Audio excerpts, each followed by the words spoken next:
श्री शिवाय नमस्तुभ्यम all of you.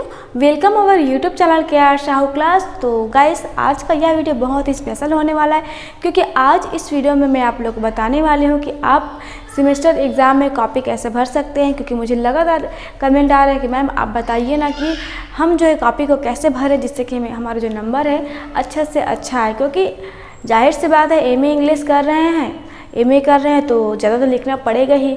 Long question आता है, उसके लिए बहुत ज़्यादा आप लोगों को पेज को भरने की आवश्यकता भी होती है, ठीक ना। तो चलिए आप लोगों को मैं बता दूँ कैसे आप लोग कॉपी को बहुत आसानी से बहुत बेटर तरीके से भर सकते हैं। लेकिन उससे पहले आप लोग को कुछ पॉइंट्स पर ध्यान देना है।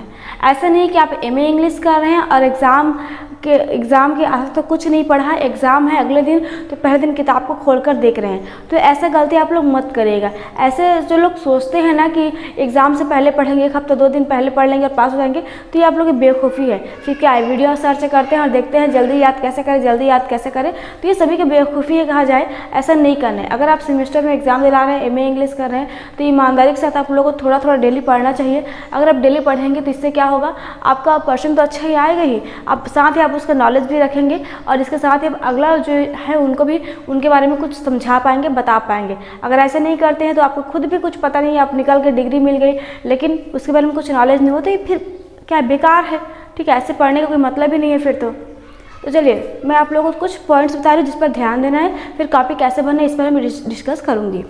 सबसे पहले आपको करना क्या है, रीड कैसे करना है। जब भी आपको एग्जाम में क्वेश्चन पेपर मिलेगा तो सबसे पहले क्या करना है, सारे क्वेश्चंस को आराम से पढ़ लेना है और सिर पकड़ करके नहीं बैठना है, ठीक है।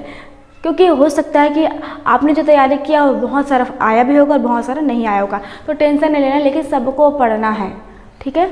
उसके बाद राइटिंग पर विशेष ध्यान देना है, ठीक है ना। आप जब लिखेंगे तो ऐसा नहीं कि जिस चीज़ को आपने पढ़ा है ना, वो आया है तो इसका मतलब हड़बड़ी में लिखना शुरू किए और ऐसे लिख रहे हैं कि राइटिंग कचरा जैसे, तो ऐसे नहीं करना है। राइटिंग को विशेष बना करके बढ़िया से टाइम को ध्यान में रखते हुए आपको साफ सुथरा बढ़िया लिखना है।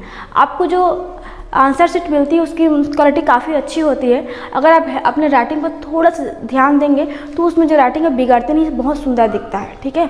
ये मेरा एक्सपीरियंस है। उसके बाद हेडिंग।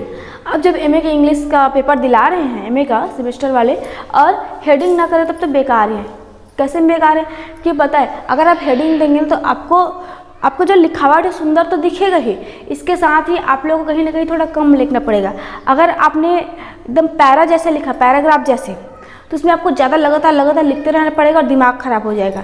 लेकिन आपने राइटिंग पर ध्यान दिया और आप अच्छे तरीके से पॉइंट के साथ लिख रहे हैं, तो इससे आपका राइटिंग सुंदर दिखेगा ही। बाकी साथ में जो चेकर है उसको भी प्रभावित करेगा और अच्छा नंबर भी मिलेगा, ठीक है। उसके बाद एक कॉपी ब्लैंक। ऐसा नहीं करना है आप लोगों को कि मुझे मान लीजिए 3 क्वेश्चन आए और 1 या 2 क्वेश्चन नहीं आ रहे हैं, क्योंकि आपको तो ये जो है यूनिट बाई आता है, हर यूनिट से 1 क्वेश्चन आता है। अगर 4 है तो 80 क्वेश्चन आएगा, जिसमें 4 अटेम्प्ट करना है। अगर आपका 3 बन गया तो 1 छोड़ दिए, या फिर 2 बनाकर 2 को छोड़ दिए। अगर ऐसे करेंगे तो फिर कहाँ पास होंगे। क्या आपका 2 क्वेश्चन हल करने से पास हो गए, तो ऐसा नहीं हो सकता, ठीक है। आपको जो 2 नंबर का है या फिर शॉर्ट क्वेश्चन आंसर 1 नंबर का या फिर आपका लॉन्ग क्वेश्चन है, आपको सबको बनाना है। आप कैसे बना सकते हैं इस पर मैं चर्चा करूँगी, ठीक है। कॉपी को ब्लैंक नहीं करना है, सबको जो आता है उसको भी और जो नहीं आता उसको भी सबको लिखना है। बस क्या करना है, जो चीज़ आता है उसको पहले करना है, जो नहीं आता उसको बाद में करना है। पर कैसे करना है वो मैं बताऊंगी। अगला है आंसर नंबर। अब आंसर नंबर सब में लिखना है और जो नंबर उसको अच्छे से लिखना है। ऐसा नहीं कि समझ में ही ना आए। जहाँ पर आंसर नंबर लिखते हैं वहाँ पर आप लोगों को इस प्रकार से और इसमें लाइन कर देना, जिससे कि डार्क लाइन करना है, जिससे चेकर को सामने से दिखाई दे कि किसमें का है। इससे क्या होगा, बहुत प्रभावित पड़ता है चेकर पर, वो इम्प्रेस होता है कह सकते हैं, है ना। अब ये सब चीज़ किस पर डिपेंड करता है, इसको मैं आप लोगों को बता रहा हूँ। ये सब चीज़ डिपेंड करता है स्टोरी पर। अब स्टोरी पर कैसे डिपेंड करता है इस पर चलिए चर्चा करते हैं। देखिए, आपका MA मान लीजिए आपका फर्स्ट हो, सेकेंड हो या फिर थर्ड हो या फिर 4th सेमेस्टर हो, सब में आप पाएंगे आपके पास 4 जो सब्जेक्ट्स हैं सब में स्टोरी का अकॉर्डिंग और कुछ भी नहीं है। सिर्फ इंक्लूड क्या चीज़ है तो स्टोरी है। मैं आप लोगों को एक छोटा सा स्टोरी से बताना चाहती हूँ। जैसे कि हम लोग रामायण को ले लेते हैं, ठीक है।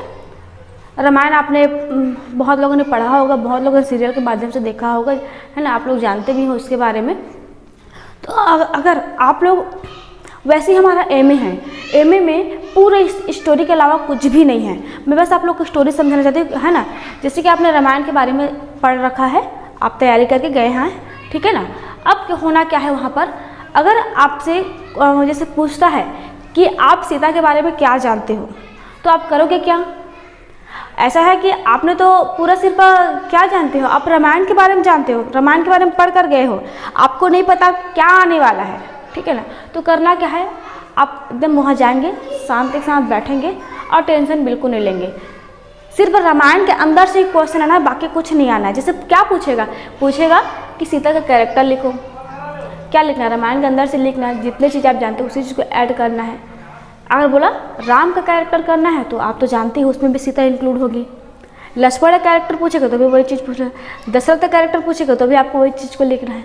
बस करना क्या है, जिसके बारे में पूछा है उसको हेड करके सबसे पहले उसके बारे में 2-4 लाइन क्या करना, आपको विशेष चीज़ को लिख देना है उनके कैरेक्टर के बारे में। वही हाल एमए में होता है। जैसे पैराडाइज लॉस्ट ले लें, अलेक्जेंडर पॉप का हो गया, रैप द लॉक का हो गया, बहुत सारे चैप्टर हैं। जैसे कि आपका गीतांजलि है ना, कूली है, द गाइड है, बहुत सारे चैप्टर्स हैं, ठीक है। आप इंडिया से किसी भी यूनिवर्सिटी से हैं और मुझे आप देख रहे हैं मेरे वीडियो को, है ना, देख रहे हैं, तो मैं आप सभी से कहना चाहता हूँ किसी एक यूनिवर्सिटी के लिए नहीं है। अगर आपके सभी जो चैप्टर्स है, सभी जो आप सब्जेक्ट्स का अगर स्टोरी टाइप से है, तो मैं जैसे बोल रही हूँ वैसे करिए। स्टोरी को अच्छे से अच्छा रीड कीजिए, उसे समझिए, भले क्वेश्चन कोई भी पूछे, मैंने जैसे कहा है उसी चीज़ को आप करिए। इससे क्या होगा, आपका बहुत बढ़िया नंबर आएगा।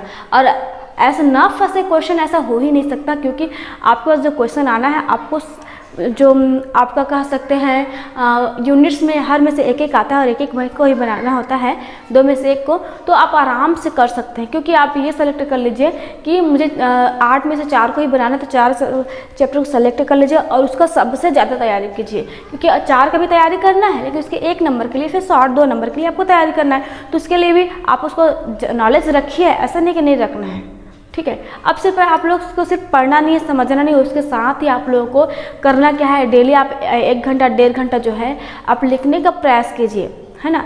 अपने घर पे बैठे बैठे पेन कॉपी लीजिए और जब आपका जो स्टोरी कंप्लीट हो जाता है तो उसे डेली आप बिना कोई गाइड वगैरह के, बिना आप उसे दिमाग में, जो आपका हिंदी है उसको आप लोग डेली थोड़ा थोड़ा 4 लाइन 5 लाइन, 1 पेज, आधा पेज, 1.5 पेज, इस तरह से उसे डेली प्रैक्टिस करते रहिए।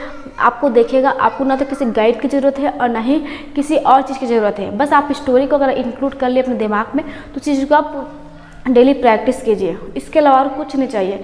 मुझे कमेंट करते हैं नोट्स चाहिए मैम, ये चाहिए मैम, तो ये सब तो ठीक है, ज़रूरी है पॉइंट सेटिंग देखने के लिए, लेकिन मैं जो चीज़ मैं बोल रही हूँ ना, उसको आप लोग समझ गए तो आपका जो % बेहतरीन आएगा और आपका जो प्रॉब्लम होता है ना कॉपी कैसे भरे, ये भी दूर हो जाएगी। कॉपी इस तरह से भरना है, पूरी स्टोरी को कुछ न कुछ करके आप लोगों को उसी स्टोरी को आपको अच्छे से अच्छे इंग्लिश में ट्रांसलेट करके लिखना है। देखिएगा इस बार आपका पेपर बहुत अच्छा जाएगा, है ना। और आई होप आप लोगों को पसंद आया होगा। अगर पसंद आया तो वीडियो को जल्दी से लाइक कर दीजिए और एक प्यारा सा कमेंट करके मुझे बताइए कि आप लोगों को यह मेरा वीडियो कैसा लगा। मिलते हैं फिर नेक्स्ट वीडियो में, किसी टॉपिक को लेकर फिर आऊँगी। जल्दी से मुझे कमेंट कर दीजिए किस पर आप लोगों का वीडियो चाहिए।